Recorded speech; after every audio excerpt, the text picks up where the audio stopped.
Muy buenas tardes, mis hermanos. Qué gusto saludarlos. Quiero invitarle a que abra su Biblia conmigo, por favor, en el Salmo 73. Salmo 73.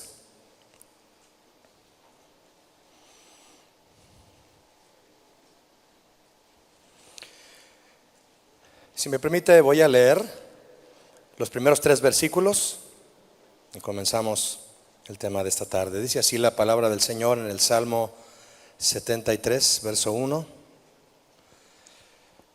Ciertamente es bueno Dios para con Israel, para con los limpios de corazón. En cuanto a mí, casi se deslizaron mis pies, por poco resbalaron mis pasos, porque tuve envidia de los arrogantes, viendo la prosperidad de los impíos. El tema que quiero compartir con ustedes esta tarde se llama la batalla entre lo eterno y lo temporal. La batalla entre lo eterno y lo temporal. En este tema deseo compartir con usted acerca de esta batalla, la cual es interna en el corazón de todo creyente. Es una batalla que se genera en el corazón de todo cristiano. La batalla entre lo eterno y lo temporal. Todo cristiano, sin excepción, vive esta batalla. Y vencer en esta batalla, o ser vencido, dependerá en gran manera de las convicciones. El autor de este salmo era un levita llamado Asaf. Asaf era el líder de uno de los coros levíticos del rey David. El rey David había organizado una serie de coros que estaban listos para alabar al Señor durante todo el día en el templo, y él los organizaba, y Asaf era uno de los directores de aquellos coros en el lugar que David le preparó al Señor para estar exaltándolo, en donde él había puesto el arca del pacto. Este servidor en el templo del Señor, en la música y en el canto, tomó parte en la compilación de muchos salmos. Entre los salmos 73 al 83 se cree que él compuso la gran mayoría, los escribió.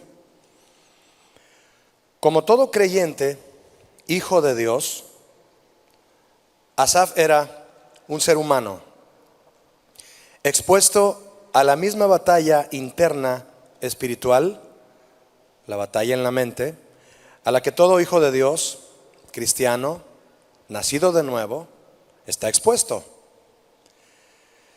El apóstol Santiago se expresa del profeta Elías diciendo que Elías era un hombre sujeto a pasiones semejantes a las nuestras. Como usted sabe, Elías es un personaje muy importante entre los profetas mayores del Antiguo Testamento. De hecho, él fue quien se apareció a Jesús en el monte de la transfiguración. ¿Quién más se apareció a Jesús? Moisés. Ahí en el monte de la transfiguración estaba el Señor Jesús hablando con Moisés y con Elías. Detrás de Jesús venían algunos de sus discípulos, no todos, pero hago mención de esto por la gran trascendencia que tuvo el ministerio de Elías, y es mencionado en la palabra de Dios, en este caso por Santiago, para afirmar que era un ser humano sujeto a pasiones, a luchas, a pruebas, a dificultades, a situaciones semejantes a las tuyas, a las mías. Así dice Santiago, y es una gran verdad, que Elías era un ser humano sujeto a todo esto.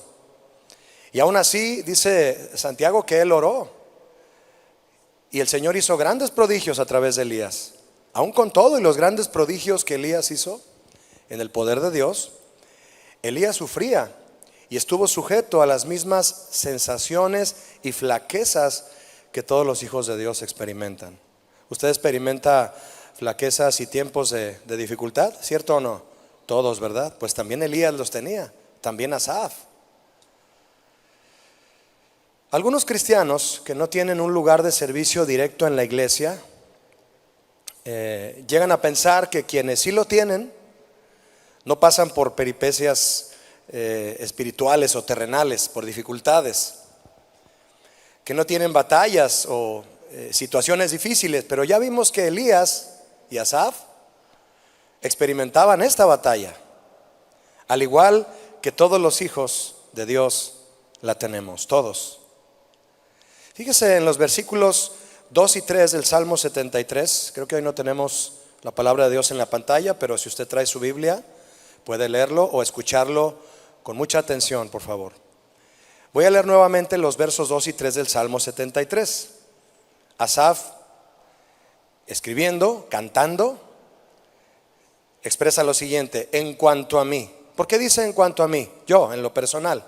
Yo, Asaf, yo, casi se deslizaron mis pies. ¿Usted cree que él tenía luchas como cualquier cristiano terrenal? Sí. Por poco resbalaron mis pasos. Interesante, ¿no? De un cantor en el templo. Porque ¿qué tuvo mi ayuda? Envidia.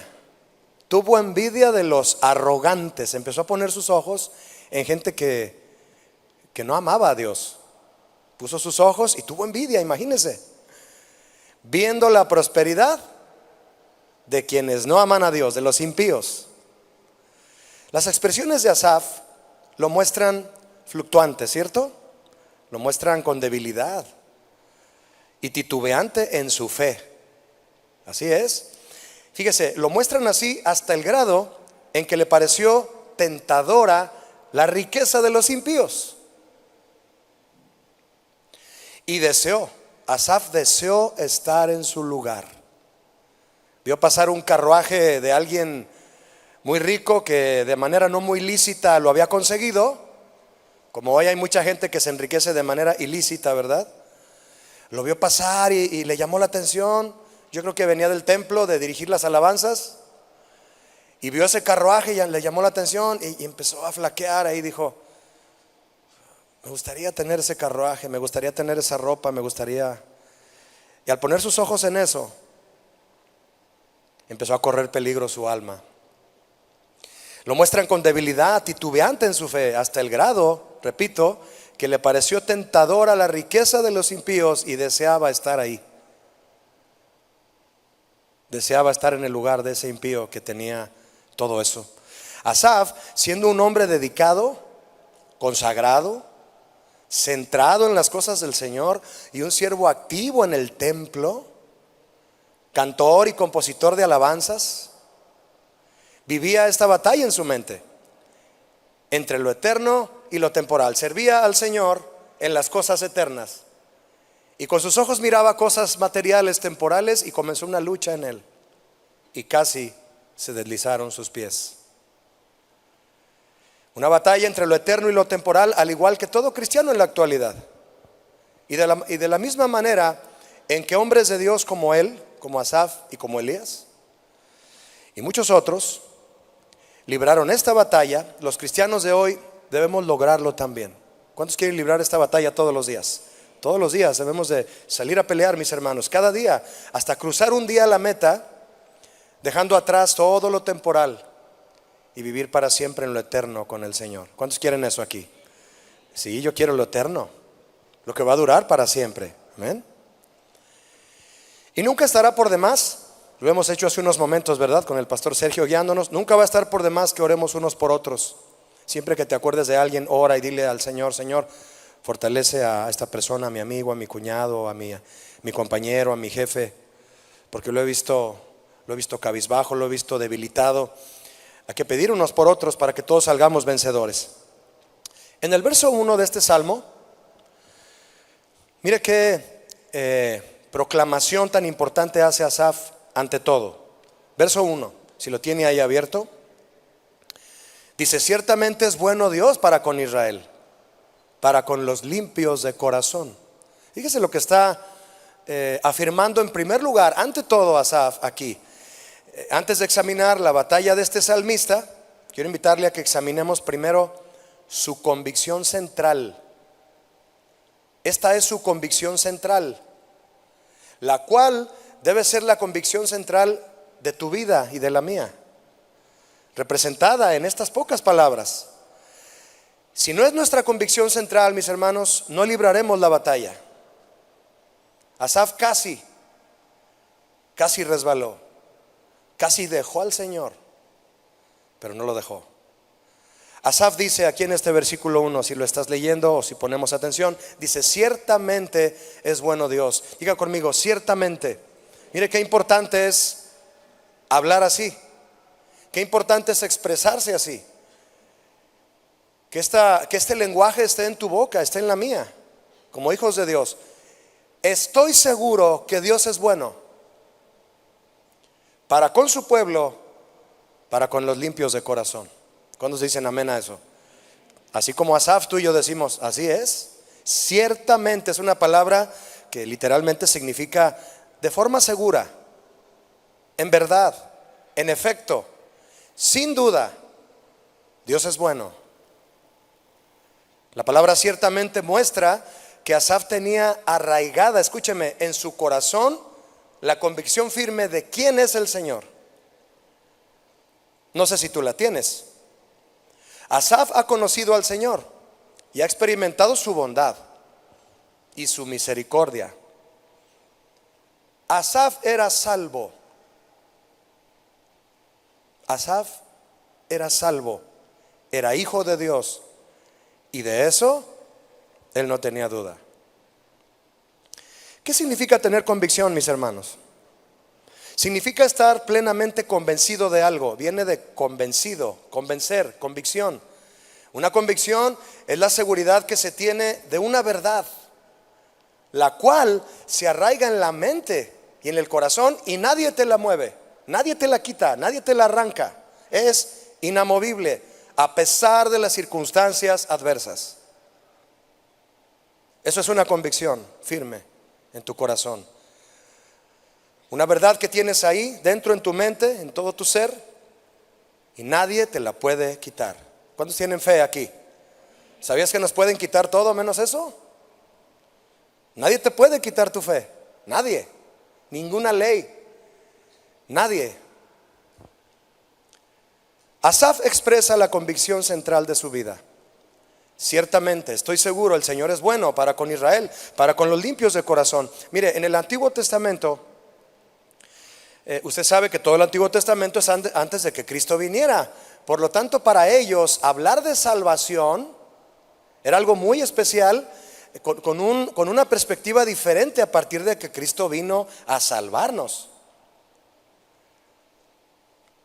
Cuando ellos hablaban de salvación, hablaban de ser librados de las batallas naturales, de las guerras, de las circunstancias difíciles. Ahora tú y yo nos expresamos, o mejor dicho decimos, cuando decimos somos salvos, sabemos que somos salvos de la ira y la condenación que Dios tenía para todos los pecadores, y ahora hemos sido libres de eso. ¿Cuántos son salvos aquí?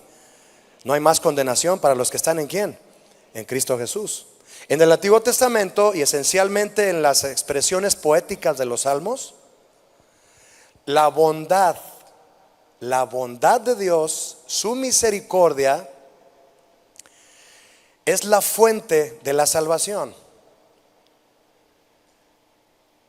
Los salmos 31, 16, entre otros, como el 109, 26 y muchos otros pasajes del Antiguo Testamento, expresan esto. Por ejemplo, el Salmo 6, 4 dice: sálvame por tu misericordia. Son expresiones con las cuales hombres del Antiguo Testamento sabían que por la bondad de Dios ellos eran salvos de situaciones de muerte. Usted y yo fuimos salvos de una situación de muerte eterna por la misericordia de Dios a través de el Señor Jesús. ¿Lo entendemos bien? Entonces, la misericordia de Dios es la fuente de la salvación. Para nosotros fue a través de Cristo Jesús. Y hay muchos salmos que usted puede encontrar que tienen esta expresión: sálvame por tu misericordia. Salmo 31, Salmo 109 lo dice varias veces, y otros textos de otros profetas, escritores: sálvame por tu misericordia. La salvación, mis hermanos, es algo que brota de una fuente, y esa fuente es la misericordia de Dios. Asaf sabe que es salvo por la bondad de Dios, y proclama en su canto la salvación del Señor a su pueblo. Era un hombre cuyo ministerio era proclamar con su boca, con sus letras, al pueblo de Israel que el Señor salva por su misericordia. Él lo proclamaba en sus cantos. El Señor es bueno para con los limpios de corazón. Así dice su canción, porque el Salmo 73 es una canción. Jesús dijo en Mateo 5:8: bienaventurados los limpios de corazón, porque ellos verán a Dios. ¿No se refiere eso a salvación, mis hermanos? ¿Quién va a ver al Señor? El que sea salvo. Y es bienaventurado siendo limpio de corazón. Es decir, aquellos que son humildes, limpios de corazón, se refiere a los humildes, no que nunca pecan.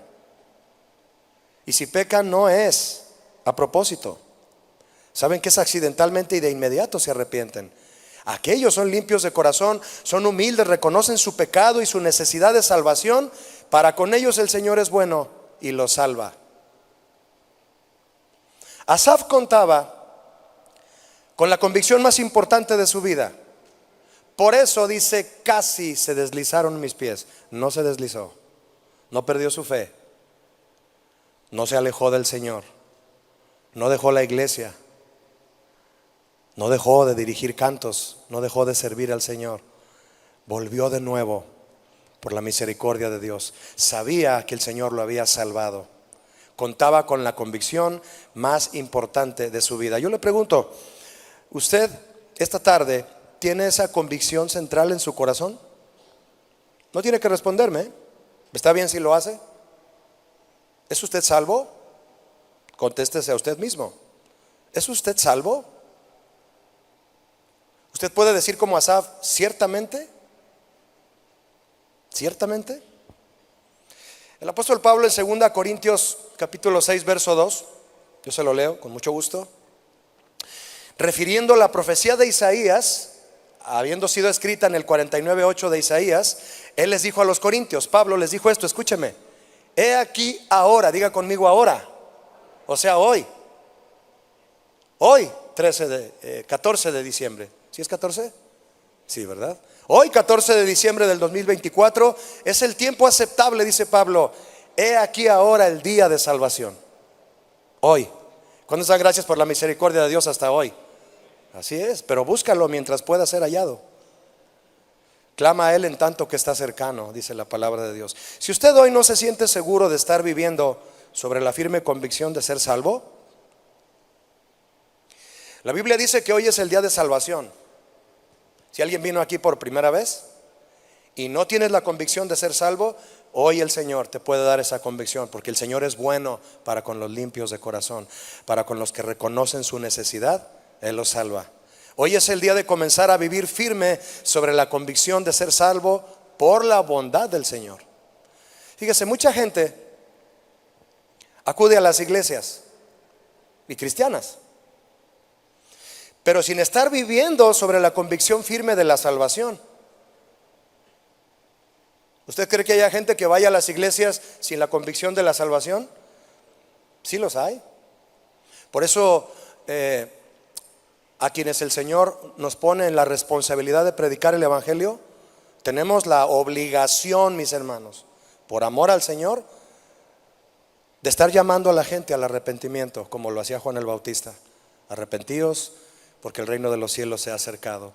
Estar haciendo un llamado continuo a que des tu vida al Señor, porque cada día, hasta que el Señor diga hasta aquí, cada día será el día de salvación y tenemos que proclamar la salvación. Pero mire, mucha gente acude a las iglesias sin estar viviendo la convicción firme de la salvación. Es triste, pero es cierto. Y son personas que en su interior no pelean esta batalla.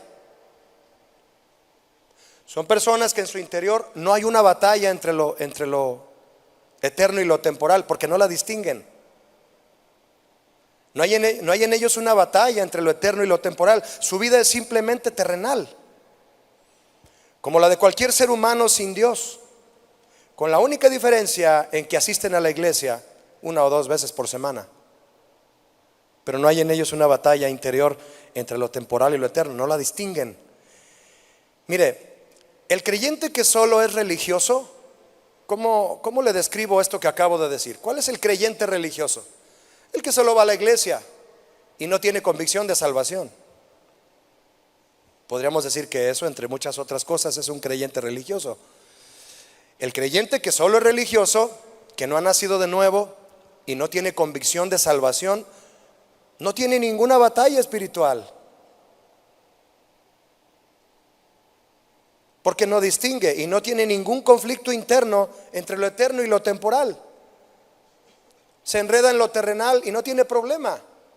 No tiene problema en no desear lo eterno, pues vive arraigado a las cosas naturales y no lo discierne. Pero el cristiano que ha nacido de nuevo, que vive convencido de su salvación, sí distingue la batalla que debe pelear y pelea diariamente. Y discierne bien entre lo eterno y lo temporal y lucha para no quedar arraigado a lo terrenal. Todos los días.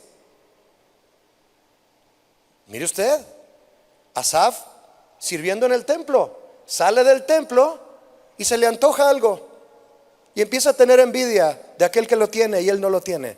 ¿Qué? Cualquier cosa temporal, cualquier cosa material o terrenal. Hay una lucha ahí que hay que enfrentar y hay que, cuidado. El creyente que ha nacido de nuevo lucha para no quedar arraigado en lo terrenal. A muchos que les gusta, y esto que le voy a compartir en este momento es debido a una ocasión en la que un joven me hizo una pregunta y empecé a platicar con él y le di mi opinión. Él me preguntó: Julio, ¿tú crees que la salvación se pierde? Mire, a muchos que les gusta equivocadamente filosofar con la doctrina de la doctrina santa de la salvación, se ponen a cuestionar a sí mismos y a otros si la salvación se pierde o no. Pero al hacer esta pregunta, ¿cuál pregunta? ¿La salvación se pierde? ¿Cuál es la intención verdadera de la pregunta? Yo pude captar verdaderamente la intención de este joven cuando me preguntó: ¿tú crees que la salvación se pierde? ¿Cuál es la intención detrás de esta pregunta? ¿La salvación se pierde? La intención es pensar que la salvación no se pierde de ninguna forma, hagas lo que hagas, y desear que así sea, para entonces hacer con su vida lo que bien les parezca. Pues al fin y al cabo no hay riesgo de perder la salvación, ¿cierto o no? Hacer con su vida lo que bien les parezca, al cabo no la voy a perder. Es decir, se rehúsan a enfrentar una batalla entre lo eterno y lo temporal. No la quieren enfrentar. Pretenden hacer coexistir lo eterno y lo temporal en su estilo de vida. Quieren la salvación eterna sin tener que desarraigarse de lo terrenal. Pero esa conclusión, mis hermanos, no es una convicción cristiana bíblica. Es una filosofía humana por la que muchos son engañados y sacan ventaja para vivir a su manera, creyendo que al final serán salvos.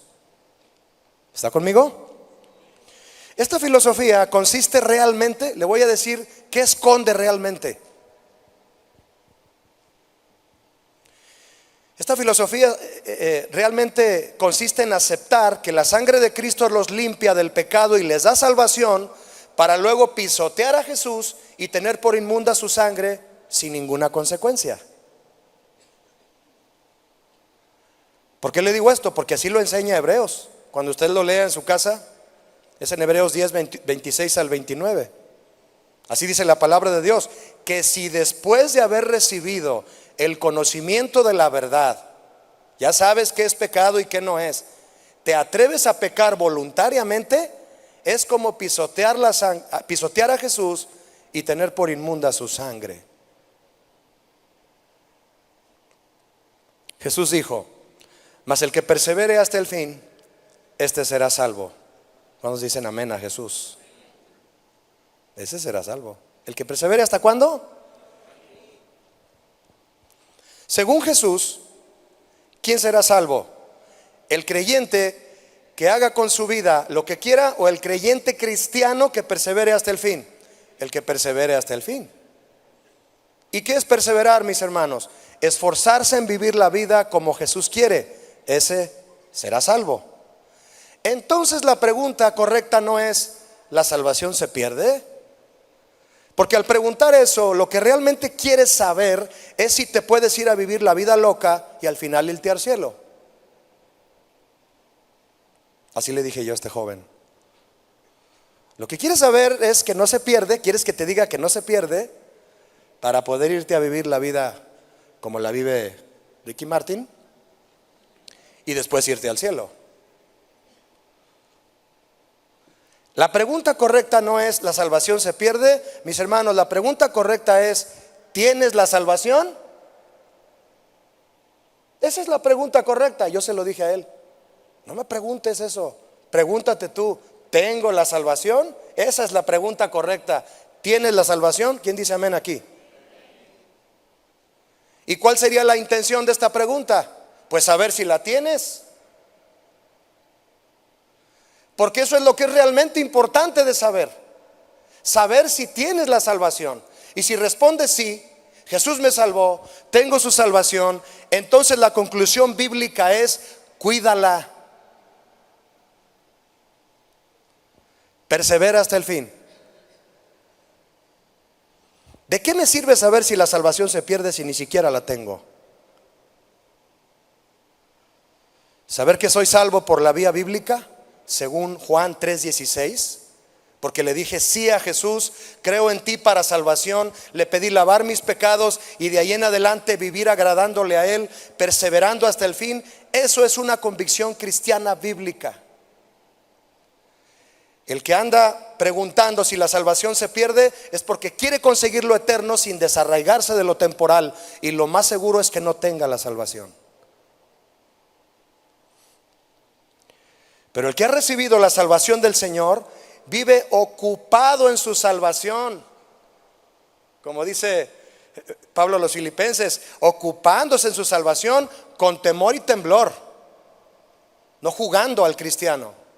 Eso dice Filipenses 2:12, y la cuida la salvación. Por eso Pablo les dijo: ocúpense en su salvación, cuídenla, hagan lo que es la voluntad de Dios, perseverando en una vida santa que agrada al Señor.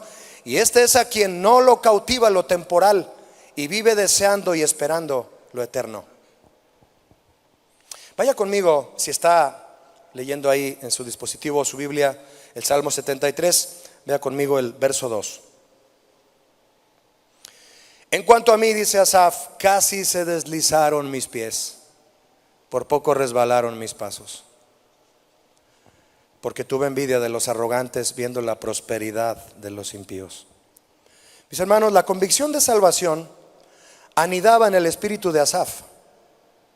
La convicción de salvación anidaba en su espíritu, pero su espíritu anidaba dentro de un cuerpo de carne, débil. Y mientras su espíritu deseaba lo eterno e ir a la eternidad con el Señor, su carne buscaba arraigarse a esta tierra, a lo temporal. Cuando Asaf volteó sus ojos hacia la prosperidad de la gente impía y arrogante, imagínense, expresa que casi se deslizaron sus pies y que por poco resbalaron sus pasos. ¿Sabe usted qué significa eso? Asaf estuvo a punto de perder la fe. Eso no es cualquier cosa. No es cualquier riesgo por el cual puedas pasar. No es. Debes detectar cuando estás corriendo el riesgo de poner en juego tu fe.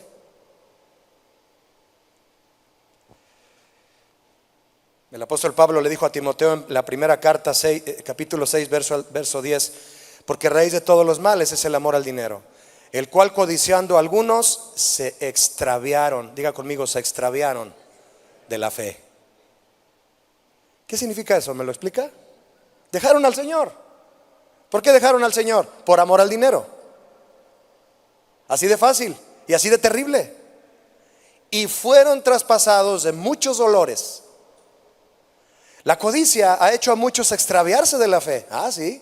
Y no solo eso, dice Pablo, sino que terminan sus vidas llenos de sufrimientos innecesarios, traspasados de muchos dolores, sufrimientos ajenos al plan de Dios. Y en el capítulo 6, verso 9 de 1 Timoteo, Pablo le dice a su a su joven alumno, porque los que quieren enriquecerse caen en tentación y lazo. Asaf se vio atraído, ¿verdad? En tentación y lazo. Y dice Pablo, y caen en muchas codicias necias y dañosas, que hunden a los hombres en destrucción y perdición. Estamos hablando de dejar al Señor. Perdición, dejar al Señor. La gente sin Dios vive creyendo, usted y yo lo sabemos, la gente sin Dios vive creyendo que el dinero trae felicidad, y tenemos que desengañarlos.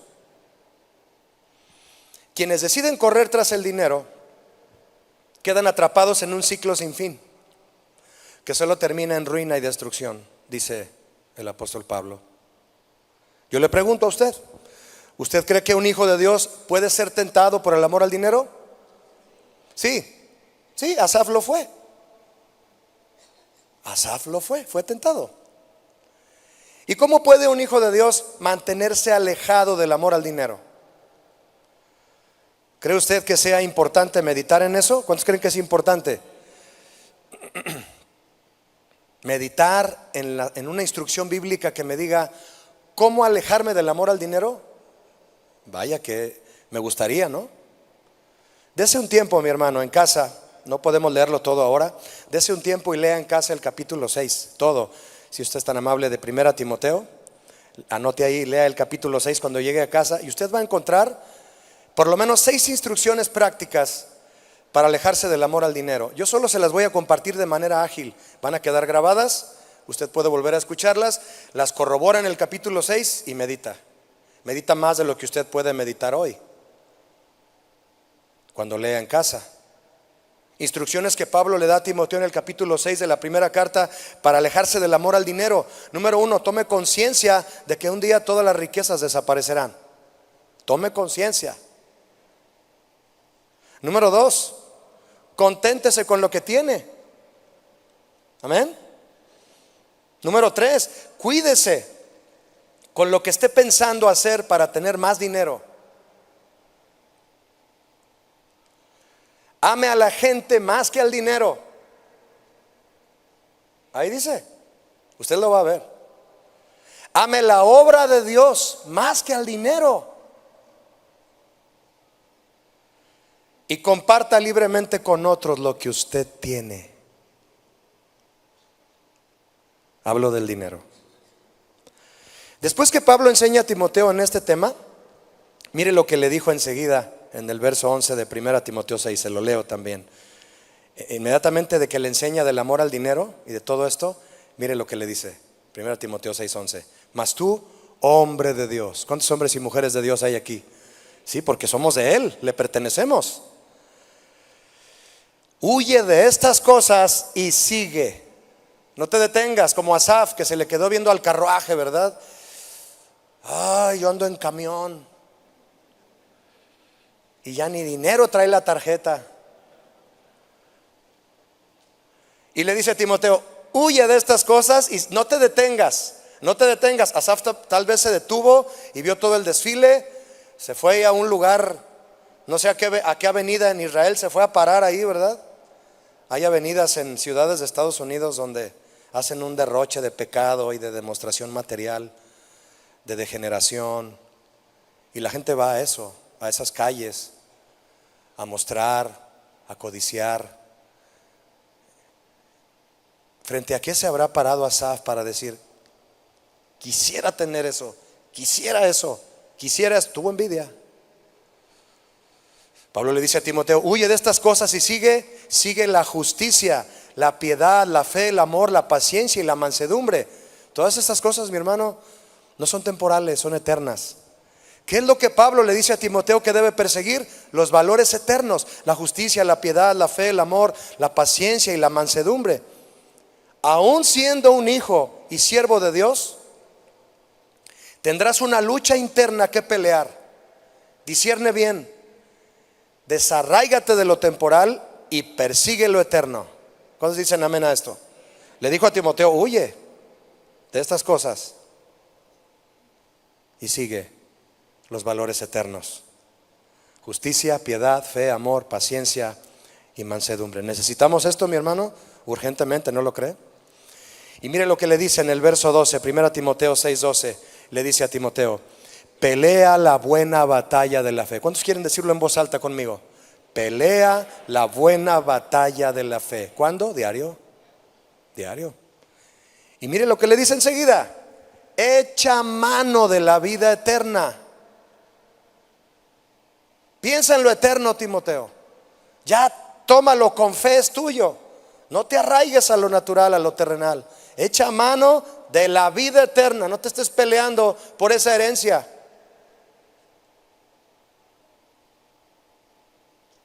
No estés peleando por lo que crees que es tuyo. Echa mano de la vida eterna, a la cual asimismo fuiste llamado. No fuiste llamado a lo terrenal, fuiste llamado a lo eterno, habiendo hecho la buena profesión. Es decir, te comprometiste conmigo, Timoteo. Te comprometiste a una vida para servirme.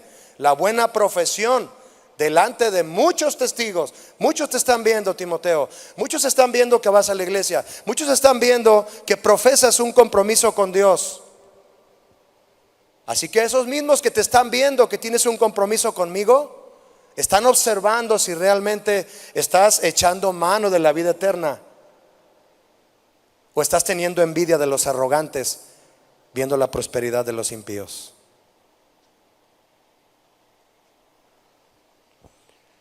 Echa mano de la vida eterna, no te quedes corto, no agaches la vista, es peligroso, tu destino está arriba. Pablo decía: si pues habéis resucitado con Cristo, se los dijo a los de Colosas, busquen las cosas ¿de dónde?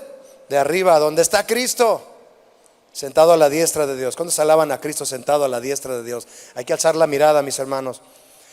Poned la mira en las cosas de arriba, no en las de la tierra, porque habéis muerto. ¿Habéis muerto a qué? A lo terrenal, si eres cristiano. Y tu vida está escondida con Cristo en Dios. Qué verdad tan hermosa. Asaf expresó en el verso 3 del Salmo 73: porque tuve envidia de los arrogantes viendo. ¿Por qué tuvo envidia? Porque vio. Uno de nuestros 5 sentidos, mis hermanos, que nos pueden llevar hacia 2 vertientes: a la palabra de Dios o a ver y codiciar lo que está fuera del plan del Señor. Viendo la prosperidad de la gente que no ama a Dios y que tal vez consigue sus cosas de manera ilícita. Tuve envidia de ellos, dice Asaf. Asaf, un hombre llamado a tener la vista siempre hacia arriba para poder recibir inspiración y componer alabanzas que inspiraran a Israel. Era un hombre con una obligación espiritual de inspirar a todo un pueblo a buscar las cosas eternas. Una sola persona puede ser de inspiración para que 100 personas busquen las cosas eternas. Una sola. Y Dios puso a Asaf. Tú vas a cantar de las cosas eternas, Asaf. Vas a escribir de mi eternidad y le vas a decir a Israel lo que tengo preparado en la eternidad para mi pueblo. Tienes que inspirarte en mí, voltear hacia arriba para poder ser inspirado en las cosas eternas y componer alabanzas que impulsarán a mi pueblo a buscar lo eterno. Él bajó la mirada. Asaf bajó la mirada y al ver la prosperidad de los impíos, lo invadió uno de los peores sentimientos pecaminosos que ha desviado a muchos: es la envidia. La envidia. Hay envidia hasta en hermanos de familia. Yo he sabido de familias en las que hay un desvarío en el repartimiento de los bienes materiales, y al hermano más grande le dejaron, no sé, 3/4 del pastel, y al hermano más chico le dejaron una rebanada nada más. Y pasan ese tipo de cuestiones. No voy a decir injusticias porque no puedo juzgar eso, pero pasan esas formas de repartir. A mí me ha tocado hablar con gente que: Julio, es que a mi hermano le dieron esto y a mí solo esto. Uno los tiene que convencer y decirle: ¿y qué te preocupa? ¿Por eso estás triste? Porque a ti te dejaron una cosa mínima en lo material y a él le dieron toda la hectárea.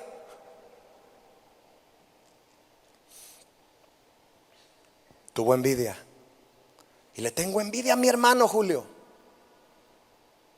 Le tengo envidia a ella, le tengo envidia a él, le tengo envidia. O a lo mejor no lo decimos, pero ahí hay un sentimiento ahí de, ¿por qué él tiene eso y yo no? Detecta, mi hermano, mi hermana, que eso es una lucha en la que debes vencer. Porque si no, vas a quedar traspasado de muchos dolores y te podrías extraviar de la fe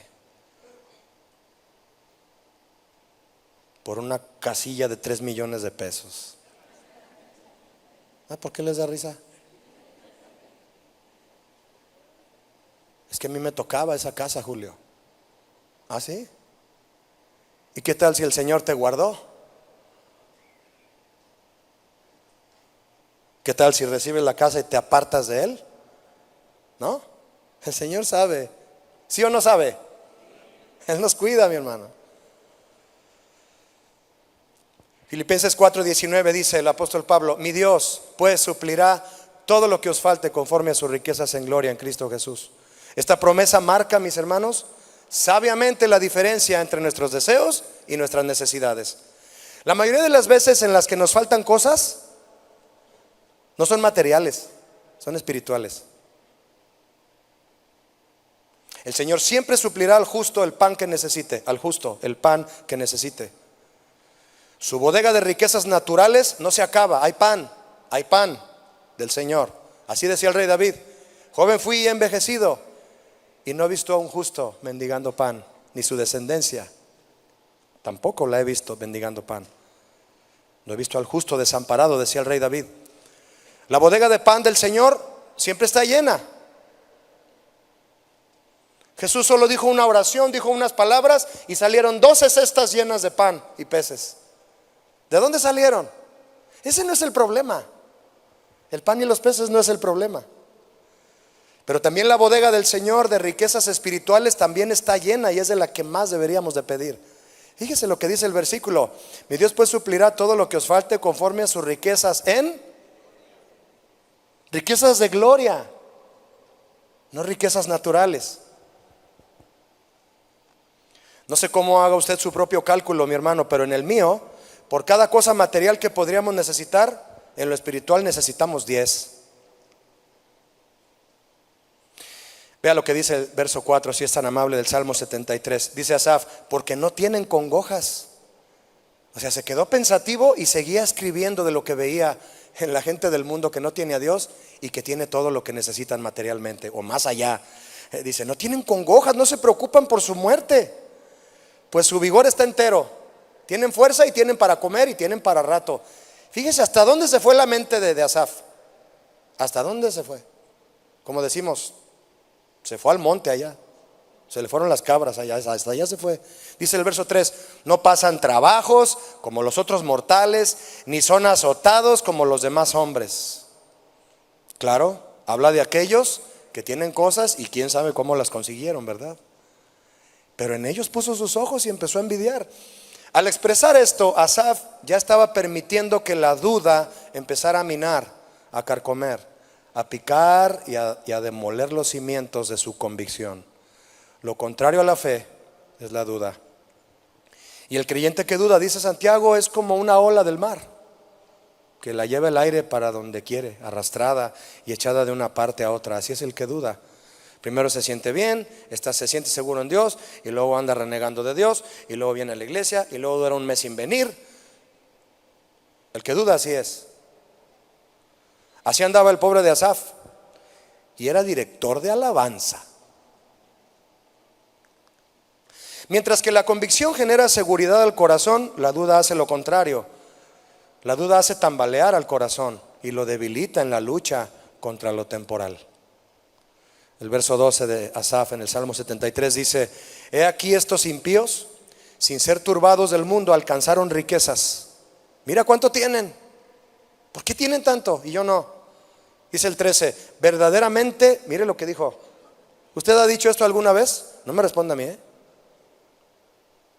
Verdaderamente en vano voy a la iglesia. En vano sirvo a Dios. En vano me he convertido. En vano vivo en santidad. No me sirve de nada.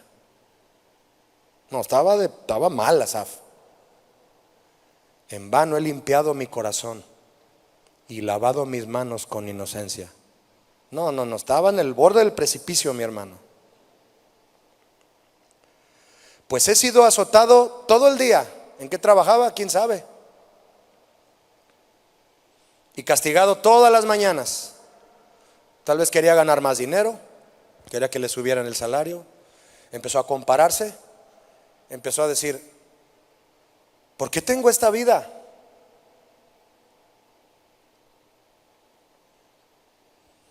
En cuanto a comparar su condición, verse a sí mismo como un miserable, y a los sentimientos de envidia y codicia que permitió en su mente, Asaf tocó fondo. Tocó fondo. En vano he limpiado mi corazón, dijo, y he lavado mis manos en inocencia. En vano. Estas palabras, mi hermano, que salen de un corazón que ha sido duramente atacado, no ha sido vencido aún, pero es un corazón que ha sido duramente atacado por la apostasía. Muchos han dejado al Señor. Apostatar es divorciarse de Dios. Eso significa en griego, divorciarse del Señor. El corazón de Asaf no había llegado a ese punto, pero fue duramente atacado por la apostasía. ¿Has estado en ese punto o estás ahora? Pero estás aquí. Y le quieres volver a decir al Señor: Señor, no te voy a dejar. Ahora su enfoque de Asaf, sus deseos y su atención los dirigió a él mismo. Siendo una persona que bendice a mucha gente, Dios bendice a mucha gente a través de él. Ahora él estaba viéndose a sí mismo. Eso pasa cuando empezamos a resbalar de esta manera. Nos empezamos a ver a nosotros mismos. Ya no vemos la necesidad de la gente, nos vemos a nosotros mismos. Y lo único que le preocupaba a Asaf era su propio caso. A pesar de los diligentes que fuesen sus esfuerzos de Asaf para llevar una vida santa, se hallaba aún duramente probado. Así se sentía él. Y llegó a pensar que vivir como un hijo de Dios era en vano. Es en vano.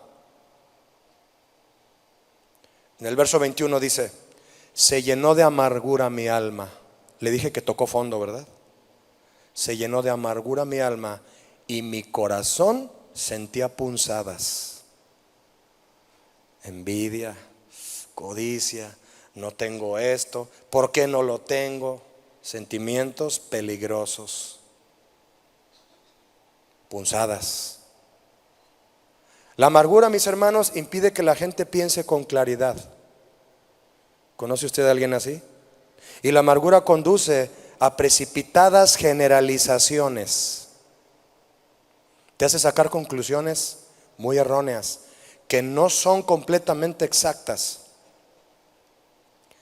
como las que Asaf terminó haciendo.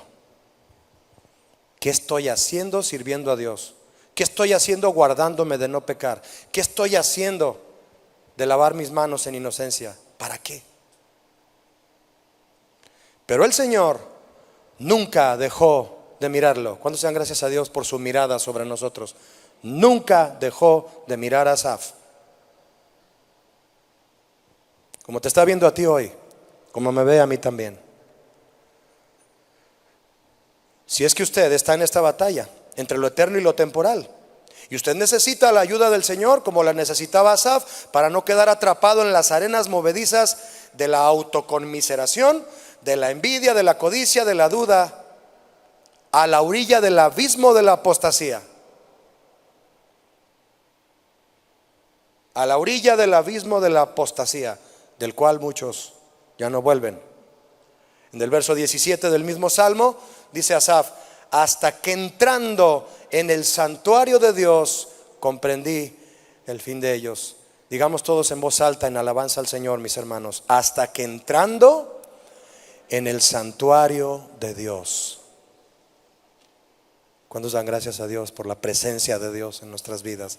Hasta que entrando. Qué bueno es Dios, mis hermanos, que nos ha abierto la puerta a su presencia. Amén. En su presencia hay plenitud no hay envidia, no hay duda, no hay tambaleo, no hay titubeo, no hay falta en su presencia está todo. Delicias a su diestra. Amén. ¿Y quién se sienta a la diestra del Padre? Él es nuestra delicia. Amén. Él es. El verso 17 lo dice: hasta que entrando en el santuario de Dios comprendí el fin de ellos.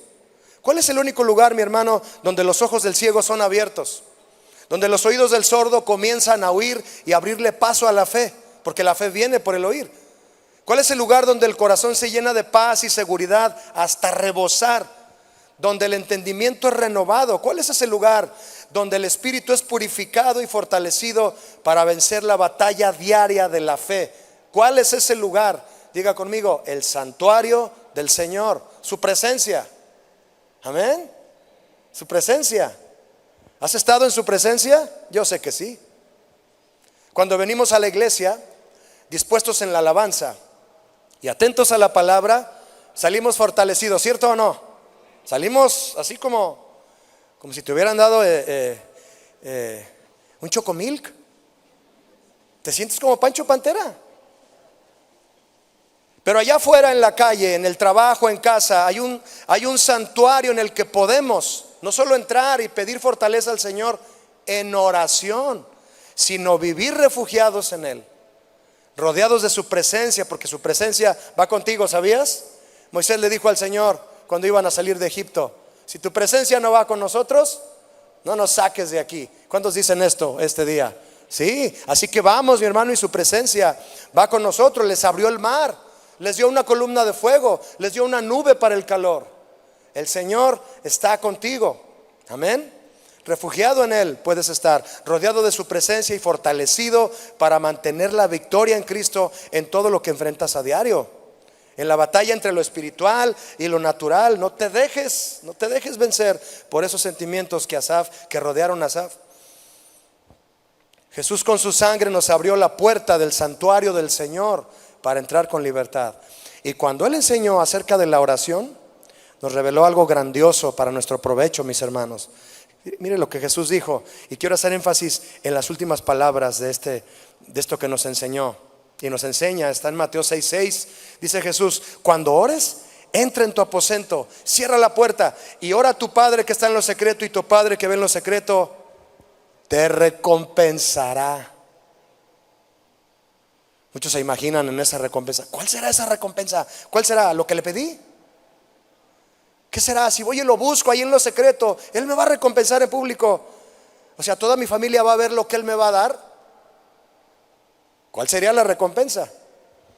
Cuando buscamos en oración al Señor, mis hermanos, en un lugar privado, hacemos de ese lugar un santuario de su presencia. ¿Sabía usted? Por la promesa que Él hizo de estar en donde alguien le busca de todo corazón. Cuando tú le buscas de todo corazón, ese lugar donde le estás buscando al Señor es un santuario de Dios. Y cuando tú estás en ese santuario, comprendes cosas. Dice Asaf: hasta que entré en el santuario de Dios, comprendí. ¿Cuántos quieren entender cosas? No todos, pero yo sí, y algunos conmigo. Entender más cosas. Tenemos que crecer. Tienes que entender. Dice Asaf: hasta que entré a la presencia de Dios, entendí tantas cosas. Y una de ellas fue el fin de esos hombres que ponen su vista en lo material. Entendemos en su presencia muchas cosas, y después de haber estado con Él en audiencia privada, es cuando Él tiene a bien recompensarnos por su bondad. ¿Cuál es esa recompensa, mis hermanos? Suplir tus necesidades materiales. Esa se la suple si confías en Él, y aún aunque no se lo pidas. La recompensa es su fortaleza, su entendimiento, su sabiduría, su sentido común y su gracia para enfrentar sin temor y lleno de fe la batalla diaria de la vida cristiana. Esa es la recompensa. Las convicciones débiles y las dudas no aclaradas nos impedirán pelear la batalla con inteligencia. ¿Tienes dudas? Acláralas. ¿Tienes convicciones débiles? Fortalécelas, mi hermano. Las convicciones hay que fortalecerlas. Las dudas hay que superarlas con la fe y preguntando. Y esta es, la fe viene por el oír la palabra de Dios. Las luchas hay que pelearlas con inteligencia. Hay que pelearlas con estrategia. Si no, en cualquier momento que te llegue la batalla, tú vas a ser vencido.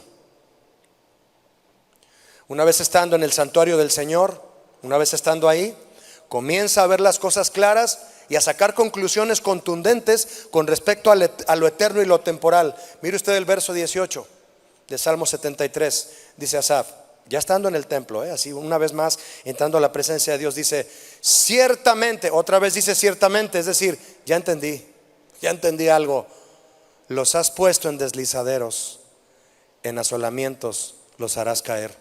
Es decir, entendió el fin de quienes ponen su riqueza, su confianza en riquezas y aún ilícitas. Dice el 19, como han sido asolados de repente, así perecieron, se consumieron de terrores. Entendió el fin de eso y se empezó a hacer para atrás del abismo de la apostasía. Como sueño del que despierta, mire usted esto, hermano, como sueño del que despierta, así, Señor, cuando despertares, menospreciarás su apariencia. ¿Qué significa esto? Asaf se dio cuenta de que aquellos que depositan su esperanza, gozo, confianza y riqueza, en la riqueza, viven un sueño.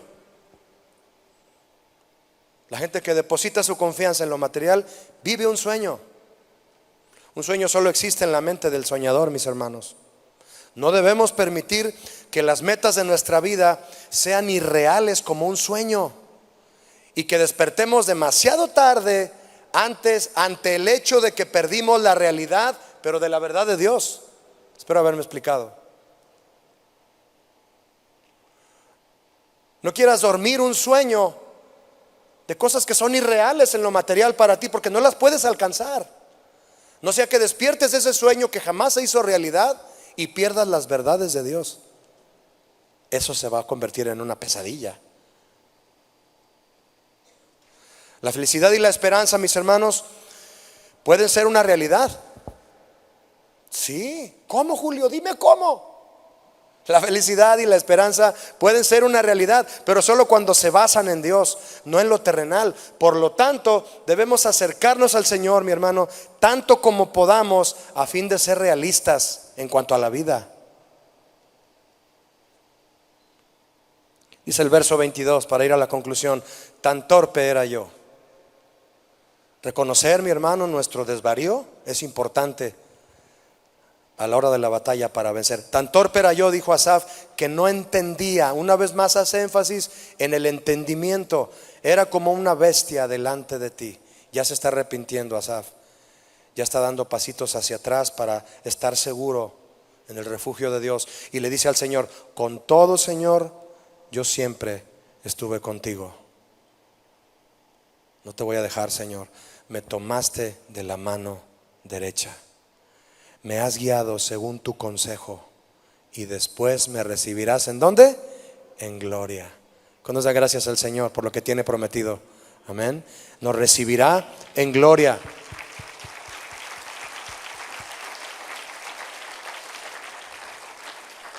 La luz, mis hermanos, de la revelación de Dios reasegura el corazón. La luz de la revelación de Dios vuelve a asegurar el corazón. Asaf se reprocha a sí mismo su locura. Era como una bestia. Hay gente que no quiere entender, mi hermano, que tú y yo no seamos así. Y renueva su confianza en Dios, Asaf, y celebra su bondad y su amor. Me tomaste de mi mano derecha y me recibirás en gloria. Cambió totalmente, ¿verdad? Asaf vuelve a poner sus ojos en lo eterno. Vuelve a ponerlos tú también. Volvamos a poner los ojos en lo eterno si los hemos desviado, mi hermano. Dice el verso 25. Escucha esto. Ya está exaltando al Señor por cómo se siente en ese momento Asaf. Lo hemos cantado aquí. ¿A quién tengo yo en los cielos sino a ti? ¿Cuántos dicen amén a eso? Diga conmigo fuerte, en voz alta: y fuera de ti, dígale al Señor, fuera de ti, nada deseo en esta tierra. Venció la batalla, mi hermano. Después de haber tenido envidia, se sintió seguro y dijo: no, Señor, yo no quiero nada de esta tierra. Quiero que me recibas en gloria. Amén. Entonces, mi hermano, la batalla entre lo eterno y lo temporal en la mente de este salmista Termina de una manera sorprendente, mire, ya que la riqueza del impío, escuche, la riqueza del impío pierde de repente su poder en el momento de la muerte. Es decir, el impío muere y nada se lleva. Y las recompensas del bueno, sin pensarlo, adquieren valor eterno. Lo que tú pudieras desear y no está bien que lo desees, un día se va a terminar. Y a partir de ese momento, si dejaste de desearlo, vas a recibir puras recompensas de valor eterno. Y todo lo de valor temporal, hasta ahí llegó. Hasta ahí. Es decir, lo que parecía riqueza ahora es desperdicio.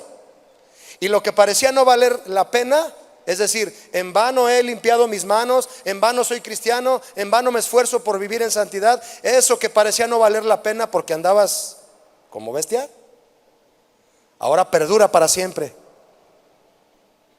¿Cuántos le dan valor a la vida en santidad aquí? Espero que jamás hayas dicho como Asaf, mi hermano: ¿para qué voy a la iglesia? No, voy a seguir viniendo a la iglesia porque yo quiero ver lo eterno. Yo quiero ver un día lo que otros no ven y no tienen. Dice el verso 26: mi carne y mi corazón desfallecen. Es decir, vivo en un cuerpo que lucha por lo natural. Vivo en un cuerpo que quiere arraigarse a las cosas naturales. Pero mi roca, la roca de mi corazón y mi porción. ¿Qué es porción? Es Dios para siempre. ¿Qué es porción? Lo que te sirven de comer. Y dice Asaf: mi porción que me toca es el Señor. ¿Para cuándo? ¿Un rato? Para siempre, dice. Este verso, mi hermano, nos permite ver el trasfondo espiritual en la batalla. Claramente, mire, entre lo eterno y lo temporal. La batalla entre el espíritu y la carne. La carne, acongojada por las cosas terrenales, buscando satisfacción en cisternas rotas, mientras que el espíritu busca su porción y su roca.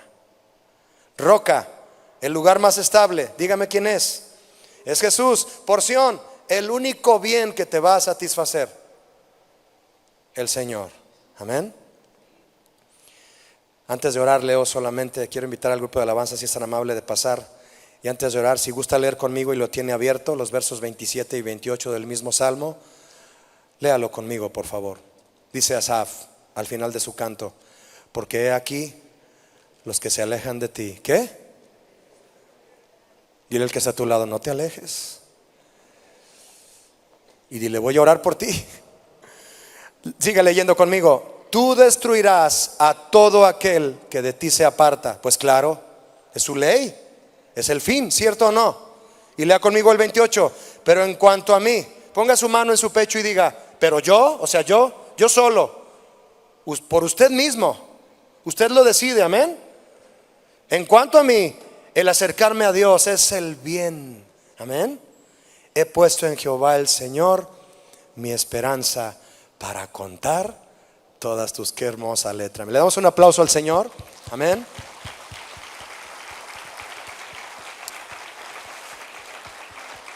Déjeme decirle esto último. Déjeme decirle esto último, mi hermano, como una conclusión, como una palabra para que usted refuerce su convicción. ¿Me escucha? No desees nunca ocupar el lugar de los impíos para obtener su riqueza.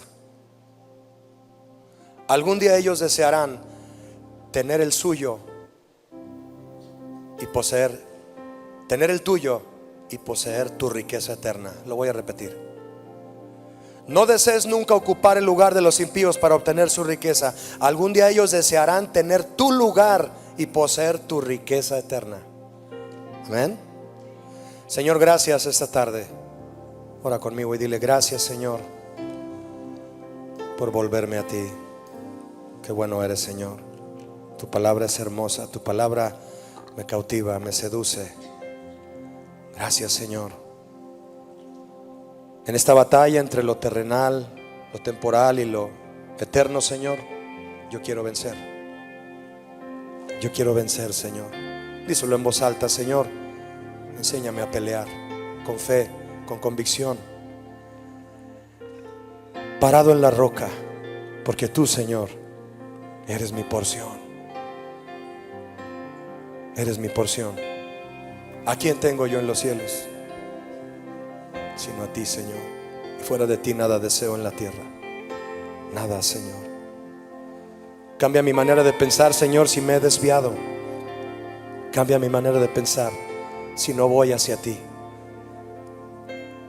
Si es que voy hacia el abismo de la apostasía, Señor, a donde muchos han caído, y de quienes yo tenga memoria, Señor, te rogaré por ellos que vuelvan a ti, Señor. Que no digan que en vano han limpiado sus manos o que en vano han venido a la iglesia. Que regresen a ti, Señor. Que regresen a ti. Y que vean, Señor, que acercarte a ti es el bien. Y que te pongan, Señor, como esperanza para contar todas tus obras. Los que se alejan de ti perecerán, Señor. No deseo la riqueza ni el lugar de los impíos. Algún día ellos desearán, Señor, lo que yo tengo, y quiero compartirlo. Por eso Asaf decía, para contar todas tus obras. Quiero estar firme en ti, Señor, y en esta batalla diaria, como Timoteo, Señor, voy a huir de estas cosas terrenales y voy a seguir la misericordia, la justicia, la paz, el amor, la paciencia. Eso es lo que necesito, Señor. Eso es lo que necesito. Eso es, Señor. Gracias, Jesús, por tu fortaleza. Gracias, Señor.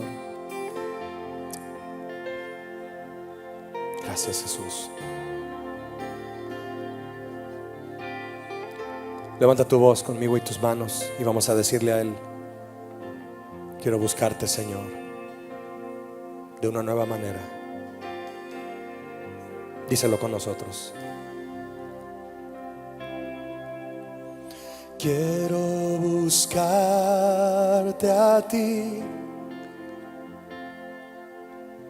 con todo mi corazón. Levanta tu voz y dile: según tu ordenanza y no en mi razonamiento. Díselo de nuevo, todos juntos. Quiero buscar a ti con todo mi corazón,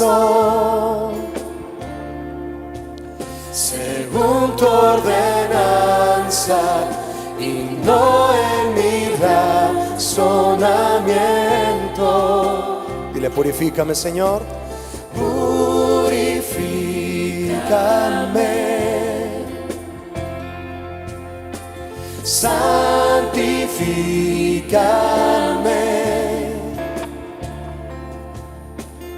Cambia mis odres viejos. Derrama de tu vino nuevo. Dile otra vez: purifícame. Santifícame. Derriba mis argumentos que se levantan contra tu voluntad. Dile: quiero buscarte. Quiero buscarte a ti con todo mi corazón, según tu ordenanza y no en mi razonamiento. Levanta tus manos y dile: purifícame. Purifícame. Ven, Jesús, y santifícame. Cambia mis odres viejos. Derrama de tu vino nuevo. Purifícame, Señor, purifícame. Y santifícame. Dile: derriba, Señor. Derriba mis argumentos que se levantan contra tu voluntad.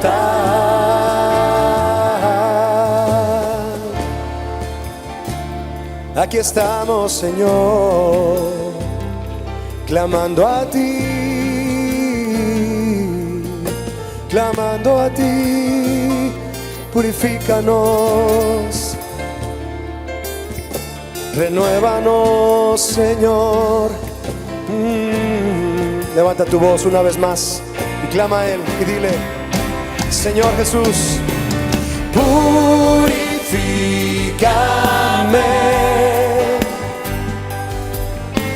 santifícame.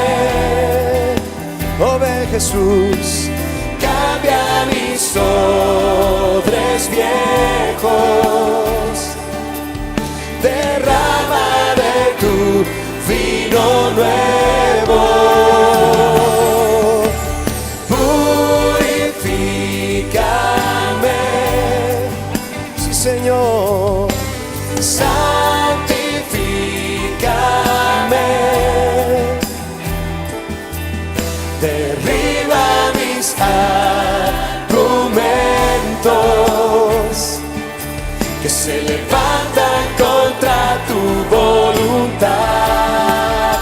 Dile al Señor: derriba, derriba mis argumentos que se levantan contra tu voluntad. Una vez más, dile a Él: derriba mis argumentos que se levantan contra tu voluntad. Gracias, Señor. Gracias, Padre. Todo lo que estorbe, todo lo que esté ahí, Señor, que no sea tu voluntad, lo hacemos a un lado, Señor. Tú nos ayudas, tú nos levantas, tú nos llevas a entender, Señor, aquí en tu presencia, en tu santuario, donde tú estás, Señor, ahí contigo entendemos y vencemos, Padre. Gracias. Gracias, Señor. Dile: gracias, Jesús. Te quiero a ti, Señor, y fuera de ti nada deseo en la tierra. Quiero lo eterno, Señor. Te quiero a ti, Jesús. Amén, mis hermanos. Damos un aplauso a Jesús con todo nuestro corazón.